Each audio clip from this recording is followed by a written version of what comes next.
எல்லாருக்கும் வணக்கம். நம்ம இன்னைக்கு ஒரு வெப்சைட்டை நம்மளே ஓனா ஸ்டெப் பை ஸ்டெப்பாக எப்படி கிரியேட் பண்ணுறது அப்படின்னு தான் பார்க்க போகிறோம். ஸோ அதுக்கு நமக்கு என்னெல்லாம் தேவை, ஒரு வெப்சைட்னா எப்படி இருக்கணும் அப்படின்றத பற்றி பார்க்க போகிறோம். ஸோ இன்றைக்கி பார்த்தீங்க அப்படின்னா பிளாகர் வெப்சைட் வந்து நம்ம கிரியேட் பண்ண போகிறோம். அதை எப்படி கிரியேட் பண்ணுறது அப்படின்றத நான் ஸ்டெப் பை ஸ்டெப்பாக சொல்ல போகிறேன். ஸோ ஸ்கிப் பண்ணாமல் பாருங்கள், கண்டிப்பாக உங்களுக்கு ரொம்ப யூஸ்ஃபுல்லாக இருக்கும். ஸோ இப்போ நம்ம டேரெக்டாகவே பார்த்தீங்க அப்படின்னா ஸ்டார்ட் பண்ணிடலாம். நீங்கள் என்ன பண்ணுங்கள், கூகுள் போய்க்கோங்க. நீங்கள் ஏதாவது ஒரு இமெயில் வச்சிருக்கீங்க அப்படின்னா அதை வச்சு யூஸ் பண்ணிக்கலாம். உங்கள் பர்சனல் இமெயில் அப்படின்னா அதை விட்டுட்டு வெப்சைட்டுக்கு அப்படின்னு சொல்லிட்டு தனியாக ஒரு இமெயில் வந்து கிரியேட் பண்ணிக்கோங்க. நான் சொல்கிற எல்லாத்தையுமே பார்த்தீங்கன்னா நீங்கள் மொபைல்லே பண்ண முடியும். மொபைல் எடுத்துக்கோங்க, குரோம் வந்து ஓப்பன் பண்ணிக்கோங்க. அதில் போயிட்டு உங்களோட இமெயில் ஐடி, அதாவது எதில் நீங்கள் கிரியேட் பண்ண போகிறீங்களோ அந்த இமெயில் ஐடியை குரோமில் லாகின் பண்ணி வச்சுக்கோங்க. இல்லை அப்படின்னா கூட நீங்கள் டேரெக்டாக கூட ஓப்பன் பண்ணிக்கலாம். ஸோ இந்த இடத்துல பார்த்தீங்கன்னா நீங்கள் இமெயில் ஐடி வந்து லாகின் பண்ணி வச்சிருப்பீங்கல்ல, அதுக்கு பக்கத்தில் பார்த்தீங்கன்னா இந்த மாதிரி ஜிமெயில் இமேஜ், அதுக்கப்புறம் இங்கே ஒரு ஆப்ஷன் இருக்கும். அந்த ஆப்ஷனை நீங்கள் டச் பண்ணி அப்படின்னாலே இந்த மாதிரி வந்து ஓப்பன் ஆகும். அதில் கீழே ஸ்க்ரால் பண்ணிங்கன்னா பிளாகர் அப்படின்னு சொல்லிட்டு இருக்கும். நீங்கள் இங்கேயே போயிட்டு கூட, அதாவது கூகுள்லேயே போயிட்டு கூட பிளாகர்னு சொல்லி சர்ச் பண்ணி உள்ளே போய்க்கலாம். உங்களுக்கு தெரியும் அப்படின்னா நீங்கள் உள்ளே போய்க்கோங்க. நான் என்ன பண்ணுறேன் அப்படின்னா பிளாகர் அப்படின்றத வந்து டச் பண்ணுறேன். இப்போ எக்ஸாம்பிளுக்கு பார்த்தீங்க அப்படின்னா நம்ம வெப்சைட்டோட நேம் எப்படி கொடுக்குறது, யூஆர்எல் எப்படி கிரியேட் பண்ணுறது அப்படின்றத பற்றி தான் இந்த வீடியோவில் பார்க்க போகிறோம். ஸோ யூஆர்எல் எங்கெல்லாம் எடுக்கலாம், எப்படிலாம் அதுக்கு வந்து ஒரு ஐடியா கிடைக்கும் அப்படின்றத பற்றி நான் டீட்டெயிலாக சொல்கிறேன். ஏன்னா இதுதான் பார்த்தீங்க அப்படின்னா ரொம்பவே இம்பார்ட்டன்ட். இதை நம்ம ப்ராப்பராக கொடுத்துட்டோம் அப்படின்னா நம்மளோட வெப்சைட் வந்து கூகுளில் ரேங்க் ஆகும்போது அதுக்கு நிறைய வியூஸ் வரதுக்கு நிறைய வாய்ப்பு இருக்குது. ஸோ இங்கே கிரியேட் யுவர் பிளாக் அப்படின்னு சொல்லிட்டு ஒரு ஆப்ஷன் இருக்கு இல்லையா, அதை நீங்கள் டச் பண்ணீங்கன்னா உங்களோட இமெயில் ஐடியை வந்து லாகின் பண்ண சொல்லும். நீங்கள் எந்த இமெயிலில் லாகின் பண்ண போறீங்களோ அந்த இமெயில் ஐடியை வந்து ஜஸ்ட் நீங்கள் சூஸ் பண்ணிக்கோங்க. இப்போ எக்ஸாம்பிளுக்கு நான் ஒரு இமெயில் ஐடி வந்து சூஸ் பண்ணியிருக்கேன். இப்போ இந்த இடத்துல பார்த்தீங்கன்னா மெயினாக உங்களுக்கு டைட்டில் வந்து கேட்கும், உங்கள் வெப்சைட்டோட பேர் என்ன அப்படின்றது கேட்கும். நீங்கள் இதில் என்ன வேணால் கொடுத்துக்கலாம். இப்போ என்ன பண்ணுறேன் அப்படின்னா தி டெக்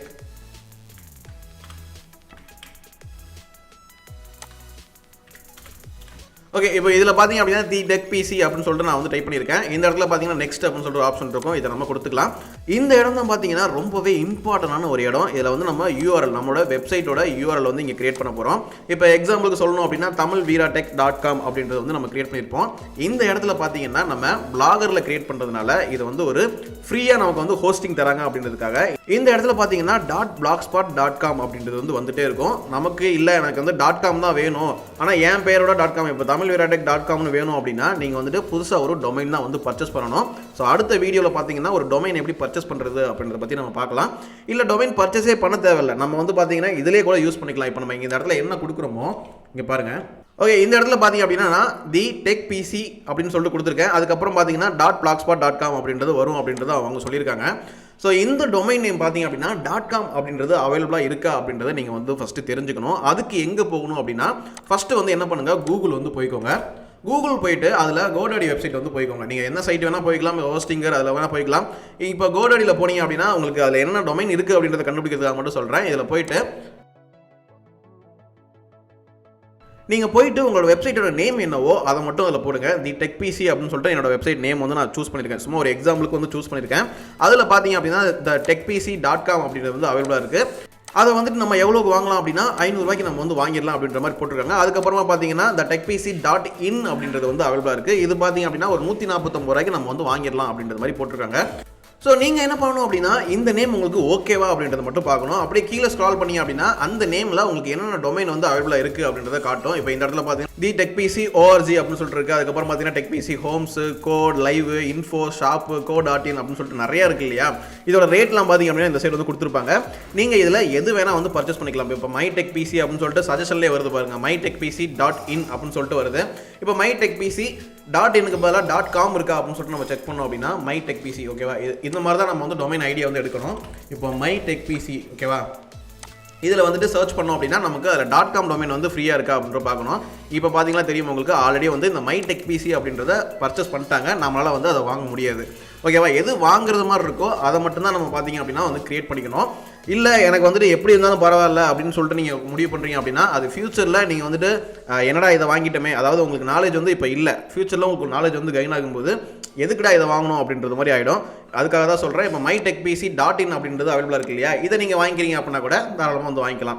இப்போ உங்களோட நேமில் நீங்கள் வாங்குறீங்க அப்படின்னா கூட தாராளமாக அந்த நேமை நீங்கள் இங்கே வந்து சர்ச் பண்ணலாம். இப்போ நான் என்ன பண்ணுறேன், என்னோட நேம் வந்து போடுறேன் வீரா அப்படின்னு சொல்லி சர்ச் பண்ணுறேன் அப்படின்னா அந்த நேமில் என்னென்ன டொமைன் ஃப்ரீயாக இருக்குது அப்படின்றத பார்த்துக்கலாம். இப்போ இங்கே வீரா.com அப்படின்றது பார்த்தீங்கன்னா ஆல்ரெடி ஒருத்தவங்க வாங்கிட்டாங்க, அதனால் நம்மளால் அதை வந்து வாங்க முடியாது. ஸோ கீழே பார்த்தோம் அப்படின்னா கிளப் அப்படின்றது வந்து ஃப்ரீயாக இருக்குது. அதுக்கப்புறம் XYZ அப்படின்றது ஃப்ரீயாக இருக்குது. வீரா pro.xyz அப்படின்றது இருக்குது. இப்போ மைடெக் ப்ரோ அப்படின்னு சொல்லிட்டு நீங்கள் வந்து டைப் பண்ணிக்கலாம். இல்லை உங்கள் நேம் போட்டு pro.xyz அது மாதிரி போட்டுக்கலாம், .com போட்டுக்கலாம். இதெல்லாம் வந்துட்டு ஒரு ஐடியா, ஓகேவா?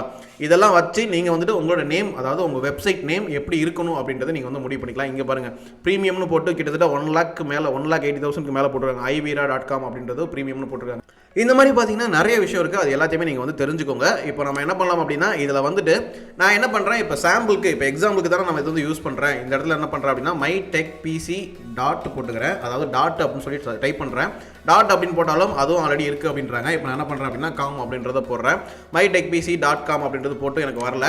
ஸோ அதுக்காக என்ன பண்ணுறேன் அப்படின்னா, ஆல்ரெடி நான் வந்து இந்த mytechpc அப்படின்றது வந்து கிரியேட் பண்ணி வச்சுருக்கேன். ஸோ அதனால் அது வராது. இப்போது இந்த பிசி லவ் அப்படின்றத வந்து இடையில ஜாயின் பண்ணி பார்ப்போம். ஓகே, அதுவும் ஆல்ரெடி வந்து வாங்கிட்டாங்களா? ஓகே, இப்போ இந்த இடத்துல பார்த்தீங்க அப்படின்னா நான் வந்து தி போட்டிருந்தேன் இல்லையா, தி போட்டிருந்தனால எனக்கு வந்து அது ஒர்க் ஆகலை. அதை நான் என்ன பண்ணுறேன் அப்படின்னா மை அப்படின்னு சொல்லி சேஞ்ச் பண்ணேன். இப்போ பார்த்தீங்க அப்படின்னா கீழே உங்களுக்கு அந்த எரர் வரல, ஓகேவா? சாரின்னு சொல்லிட்டு வரல இல்லையா? இப்போ இந்த டொமைனை நீங்கள் என்ன பண்ணலாம் அப்படின்னா வாங்க முடியும். ஸோ உங்களுக்கு இன்னும் கொஞ்சம் எக்ஸ்ட்ராவாக வேணும் அப்படின்னா கூட இதை ரிமூவ் பண்ணி பாருங்கள். கீழே உங்களுக்கு நேம் வருதா அப்படின்னு சொல்லிட்டு பார்த்துக்கோங்க. இல்லை mytechpc அப்படின்றதே வருதா அப்படின்னு கூட ஓகேவான்றது பாருங்கள். mytechpc அப்படின்றது வரல. mytechpc.blogspot.com அப்படின்றது மாதிரி வரும். இதை நம்ம என்ன பண்ணலாம் அப்படின்னா, இப்போ நம்ம இந்த டொமைன் வாங்குவோம் இல்லையா, கோடாடிலையோ இப்போ எதுலையோ போயிட்டு இப்போ mytechpc அப்படின்றத வாங்குவோம். mytechpc.com. ஓகே, இப்போ ஆல்ரெடி இதை வாங்கியிருக்காங்க. இப்போ mytechpc.in அப்படின்னு சொல்லிட்டு நம்ம வாங்கணும்னு வச்சுக்கோங்களேன். இப்போ அடுத்த தடவை நம்ம வந்துட்டு பிளாகரில் இதை வந்து கனெக்ட் பண்ணிடுவோம். அப்போ வெப்சைட் வந்து லோட் ஆகும்போது பார்த்தீங்கன்னா ஆட்டோமேட்டிக்காக ரீடைரக்ட் ஆகி mytechpc.in அப்படின்ற இந்த வெப்சைட் வந்துட்டு நம்ம போஸ்ட் போடுறோம் இல்லையா, அது எல்லாமே வந்து ஷோ ஆக ஆரம்பிச்சிடும். ஸோ அதனால தான் சொல்கிறேன். இதில் இருக்க இப்போ நேம் பார்த்தீங்க அப்படின்னா mylovepc.com அப்படின்றது வந்து கொடுத்துட்டு நான் வந்து நெக்ஸ்ட் கொடுத்தேன் அப்படின்னா இது வந்து கிரியேட் ஆகிடும். இப்போ நான் ஆல்ரெடி பார்த்தீங்கன்னா ஒரு பேஜ் வந்து கிரியேட் பண்ணி வச்சிருக்கேன். அதை ஓப்பன் பண்ணிவிட்டு இப்போ டைட்டில் பார்த்தீங்க அப்படின்னா நம்ம வந்து கொடுத்துட்டோம். உங்களுக்கு டைட்டில் எப்படி சர்ச் பண்ணுறது, எப்படி கண்டுபிடிக்கிறது, எப்படி எடுக்கிறது, அது ஐடியா எப்படி கொண்டு வருது அப்படின்றத நான் சொல்லிட்டேன். இதுதான் பார்த்தீங்க அப்படின்னா இதில் மெயினான ஒரு கான்செப்ட். கீழே பார்த்தீங்கன்னா நெக்ஸ்ட் அப்படின்னு சொல்லிட்டு ஒரு ஆப்ஷன் இருக்கும். நெக்ஸ்ட் கொடுத்ததுக்கப்புறமா டிஸ்பிளே நேம்னு இருக்கும். நான் என்ன பண்ணுறேன் அப்படின்னா mylovepc.com அப்படின்னு சொல்லிட்டு இந்த மாதிரி ஒரு நேம் வந்து வெறும் டிஸ்பிளே நேம் தான். இதை நம்ம எப்படி வேணால் கொடுத்துக்கலாம், நமக்கு வேணுன்ற மாதிரி வந்து சேஞ்ச் பண்ணிக்கலாம். இங்கே ஃபினிஷ் அப்படின்னு சொல்லிட்டு ஒரு ஆப்ஷன் இருக்கும். அது கொடுத்தோம் அப்படின்னா ஆட்டோமேட்டிக்காக இது பார்த்தீங்க அப்படின்னா ஃபினிஷ் ஆகி ஜென்ரேட் ஆகிடும். ஸோ இவ்வளோ தான் பார்த்தீங்கன்னா ஒரு பிளாகை வந்துட்டு கிரியேட் பண்ணுறதுக்கான ஒரு செட்டிங்ஸு. இதுக்கு மேலே நம்ம எதுவுமே பண்ண தேவையில்லை. ஆனால் இதுக்குள்ளே பார்த்தீங்க அப்படின்னா நிறைய ஆப்ஷன்ஸ் இருக்கும். இந்த இடத்துல post, status, comment, earnings, page, lay out, theme, அதுக்கப்புறம் பார்த்தீங்கன்னா ரீட் லிஸ்ட்டு. ஸோ கீழே பார்த்தீங்க அப்படின்னா பிளாக் வியூஸ் அப்படின்னு சொல்லிட்டு இருக்கு இல்லையா, இதை நம்ம டச் பண்ணிவிட்டு நியூ டேப்பில் ஓப்பன் பண்ணோம் அப்படின்னா நம்மளோட வெப்சைட் இதுதான், ஓகேவா? இதில் போஸ்ட் போட பார்த்தீங்க அப்படின்னா நமக்கு வந்துட்டே இருக்கும் ஒன்று ஒன்றா.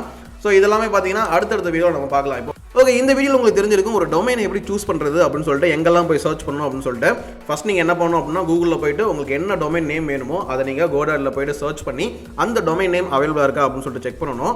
அதுக்கப்புறமா நீங்கள் உங்களோட இமெயில் ஐடி யூஸ் பண்ணி பிளாகரில் லாகின் பண்ணும்போது அதுக்கு ஏற்றது மாதிரி ஒரு சிங்க் ஆகிறது மாதிரி என்ன பண்ணணும் அப்படின்னா நீங்கள் வந்துட்டு அந்த நேம் வந்து சூஸ் பண்ணணும். இப்போ எக்ஸாம்பிளுக்கு பார்த்தீங்க அப்படின்னா mytechpc, lovepc அப்படிலாம் சொல்லிட்டு நம்ம போட்டுட்டு இருந்தோம் இல்லையா. ஸோ அந்த மாதிரி நீங்கள் ட்ரை பண்ணி பாருங்கள் எந்த நேம் உங்களுக்கு செட் ஆகுது அப்படின்னு சொல்லி பார்த்துக்கோங்க. இப்போ உங்களோட வெப்சைட்டோட URL பார்த்தீங்க அப்படின்னா இந்த இடத்துல இருக்குது பார்த்தீங்களா, mylovepc.com blogspot.com அப்படின்னு இருக்கு இல்லையா. அடுத்த தடவை நம்ம கோடாடில் போயிட்டு அந்த டொமைனை வாங்கி என்ன பண்ண போகிறோம் அப்படின்னா இந்த கஸ்டம் டொமைன் அப்படின்னு சொல்லிட்டு ஒரு ஆப்ஷன் இருக்கும். இதில் வந்து நம்ம கனெக்ட் பண்ணிடுவோம்.